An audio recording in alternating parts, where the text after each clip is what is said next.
So Nothing is going all out with their new smartphones, and the next big thing from Nothing is the Phone 3, which is set to launch very soon. Nothing has already started working on the Phone 3. We will see a new design, better display and a good battery capacity. But the most concerning part is which CPU will be used for the Phone 3.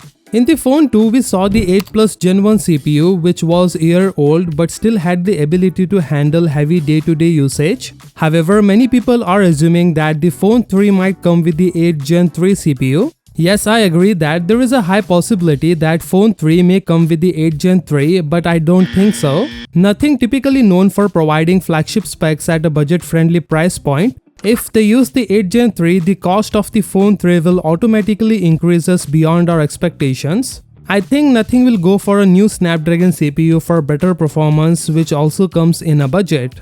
According to the leak, the Nothing Phone 3 might come with the Snapdragon 8S Gen 3, which is currently popular in the market for affordable flagship phones. As we know, Nothing makes smartphones in similar segment. For those who are unaware, the 8S Gen 3 is based on a 4nm process, but it may not outperform the 8 Gen 3 in terms of performance. Qualcomm has stated that this CPU is meant for affordable flagship phones and it lives up to that name. Moving on, Nothing is also adding a new feature, or should I say a new button for accessing the apps or doing other things. Recently, we saw the first leak image of the Phone 3, which Nothing CEO leaked, showing the new Nothing OS status bar. In the image, we first saw a new button below the power key that looks like an action button similar to the Apple's. However, many people are saying that this might be a capture button for taking photos similar to Sony. Others are saying that it might be an alert slider like OnePlus. Let me tell them all that the placement is not right for the alert slider, and Nothing is not making a camera-centric phone for giving the capture button. So the high chances are for the customization button, aka action button.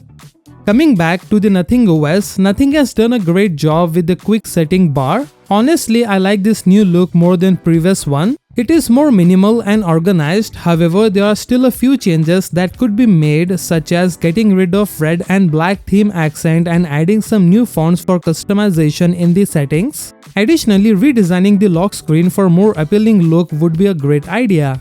Overall, it seems that Nothing Phone 3 will surpass the previous Nothing phone in terms of sales. With the addition of new features and redesign elements based on user feedback, Phone 3 is expected to be a big surprise. So what do you think of this Phone 3? Let me know in the comments. With that being said, subscribe if you like, and I will see you in the next one.